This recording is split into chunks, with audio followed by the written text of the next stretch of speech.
Alright, so now the next thing I want to talk about is grain size and texture. Grain size, what do we mean by that? What do we mean by grain size? Tiny? Okay, what do I mean by coarse grain versus fine grain? Well, coarse grain, fine grain is going to be Okay, so definitely ground it up a lot more, brain structure now. Okay, what else? What about coarse grain? it's going to be more smooth. Coarse grain or fine grain? Coarse. Coarse grain will not be smooth. Your fine grains, right? Basically, we have glass, we have fine grain, then we have coarse grain. So glass actually looks like that. It looks like glass, but it doesn't always have to be shiny, right? Obsidian is, you can kind of understand why we call that a glass, but rhyolite is also a glass.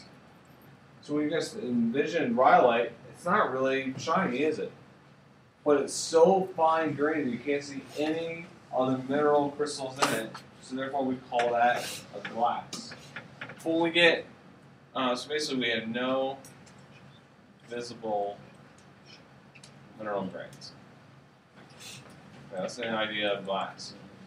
Fine grain is where you can see the grains, but they just sparkle. They're so small, all you can see is a tiny little bit of light reflecting off them. Okay, so that's going to be fine grain. So literally the minerals sparkle. Okay, almost like dust.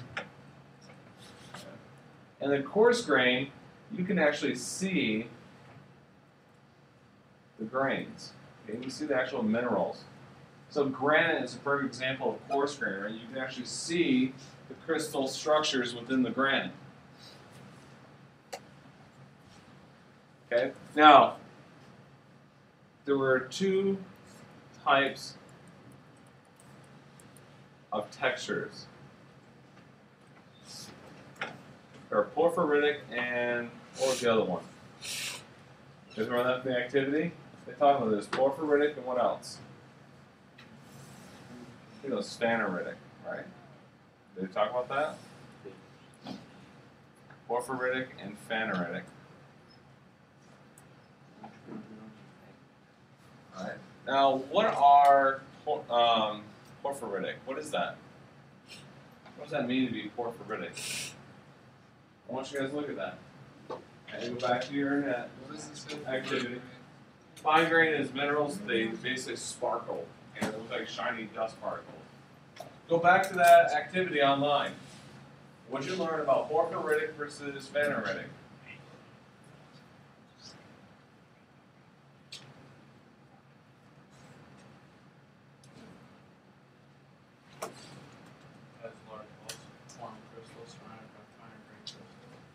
Okay, so porphyritic, we have large crystals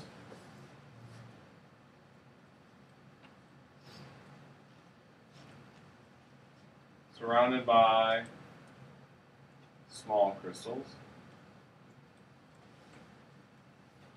Okay, now what about phaneritic?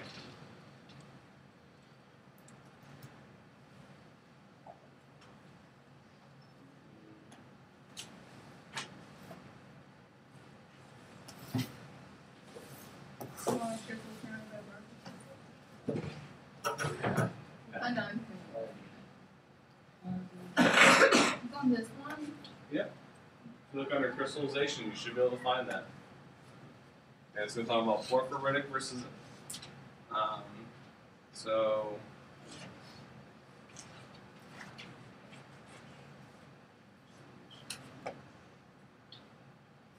Might be under formation. I'm not sure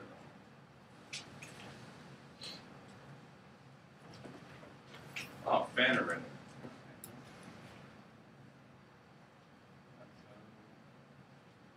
All it says is that mafic magma is easily rapidly filled with salt is very common. The coarse grain phaneritic equivalent of salt is called gravity.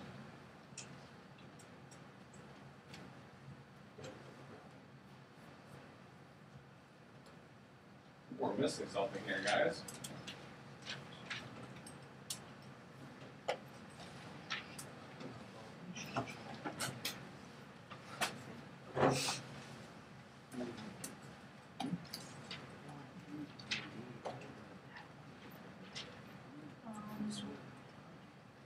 Has aphonetic and panoramic texture. Okay, and what is that? It shows a picture. Okay, let's take a look at it.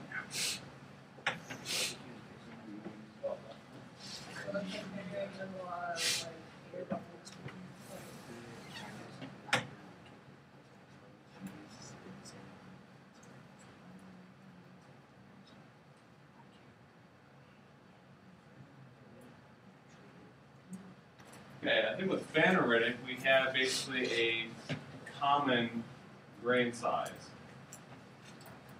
So it's not a mixture of different grain sizes, it's all the same size.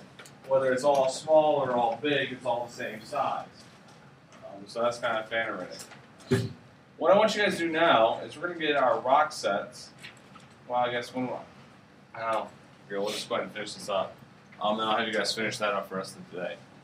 There's two other things I want to talk about with igneous rocks, and that's ores, veins, and pegmatites and kimberlites. So where do we find igneous rocks? And they come in a lot of different formations. One of the big ones is called an ore deposit. What is an ore? What's an example of an ore? Okay. Diamonds, yeah, you can consider. I'm thinking more like iron ore or aluminum ore. Okay, it's a rock that actually holds within it a valuable substance.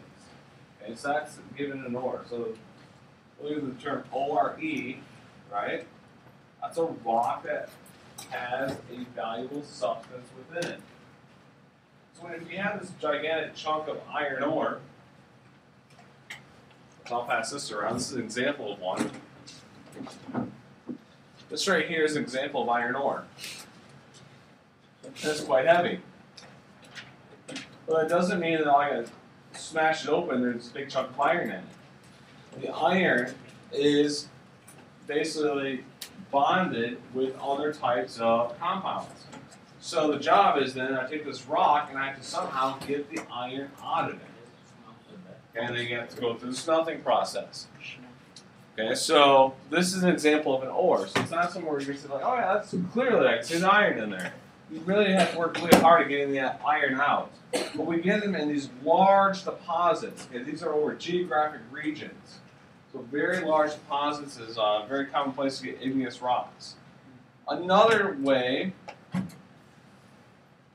is through veins. Because what happens with the igneous rocks is the magma comes in and literally eats these thin little ribbons through the rock and then deposits the ore within the rock. So that's how we get these veins. You can see that right here. You can see that vein. In fact, when we look at gold mining today in the mountains is looking at gold veins. The next one we have is pegmatites, which is basically you get a big chunk of that ore. Okay, so that's a pegmatite. And then the last one I want to talk about are kimberlites. Kimberlites basically are diamond-studded igneous rock. You have all these diamonds all the way down through here, and what they look like is an inverted cone. And what happens, you have magma that comes to the surface, and as it's coming, it's really condensing the rock to the side, and so you actually start getting diamonds that form from the pressure and the heat, and they start forming all the way throughout all this rock.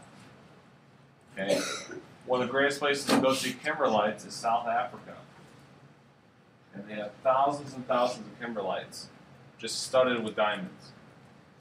So really cool to see that. All right, so here's what I want you guys to do.